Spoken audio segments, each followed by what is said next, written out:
Hey everyone, social anxiety people and people with social fear. It's David H. here with another video on helping you overcome social anxiety.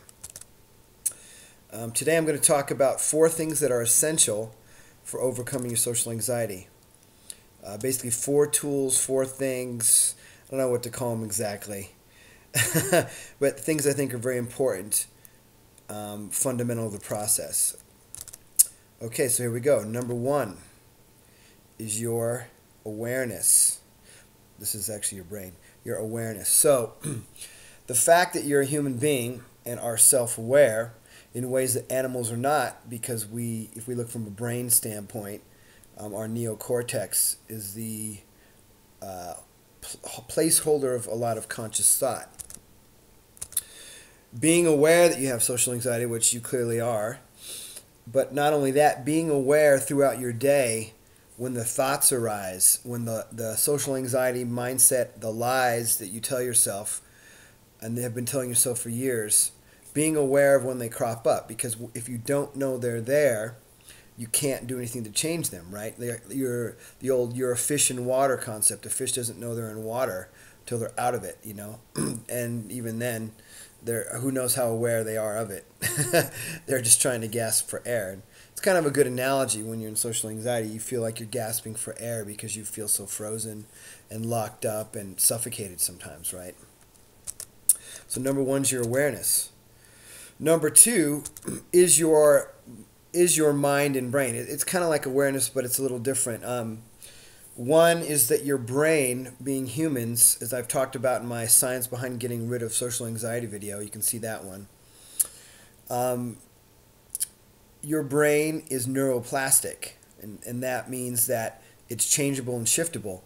And in fact, the fact that it's neuroplastic in the first place helped you get social anxiety because you associated situations with some social event with anxiety and then coupled them together. It's probably likely that you are predisposed to be anxious because nothing in science, in psychological science, has shown that social anxiety is inherent, or wired in genetically. And I use the term wired in loosely. It just means that's how you're born. Not that can't be changed, but that when you're born, you're anxious, and then an event happens, and then boom, you have social anxiety. Anxiety, social event, embarrassment, couples together, you got social anxiety, right? So all we got to do is unwire that, okay?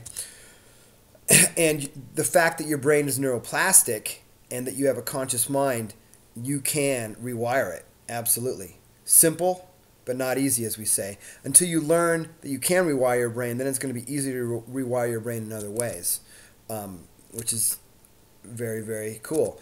So leading on to that is association, the law of association.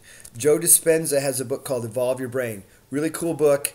It gets really deep into the parts of the brain and brain chemistry and stuff. You don't need to read it. But if you want to get into science of it, be my guest. It was a bit of a tough read for me. Some parts I skimmed because it was about all the parts of the brain, how they worked, and emotional centers and conscious thought, all that, blah, blah, blah. You don't need to, but I'm just offering that out there. So in that book, he talks about the law of association. And what we associate things with is how our brain neural nets wire together. And nerves that wire together fire together. Okay, and that's how you get those neural pathways that kind of wire in, but they're not really wired in. They're just wired together for the time being. You can rewire them, and that's what we aim to do with techniques, methods to overcome social anxiety. So the law of association, you got the wrong shit associated with being social in your brain. You just need to change it to the right stuff. Okay. And then the next law, and this is the 4th key, so that was the 3rd. The 4th is the law of repetition. The fact that it's wired into your brain means that it's you're more apt to think that way. The thoughts and the pathways are around and around. So you start thinking new thoughts. I've talked about this before with setbacks, and you have a smaller pathway, and the bigger pathway keeps overtaking it. So you have to repeat until this new pathway over here takes over, and this one shrinks and deactivates. Okay, it kind of goes away, and it might still be there a little bit, but this one is like Pac-Man and chomps it, and that's pretty much the state where I'm at. I have a little bit come up, but as soon as I see it come up, I just go nope, psh, nope, psh, and I take action and I get social, and it's awesome. So if I can do it, you can do it.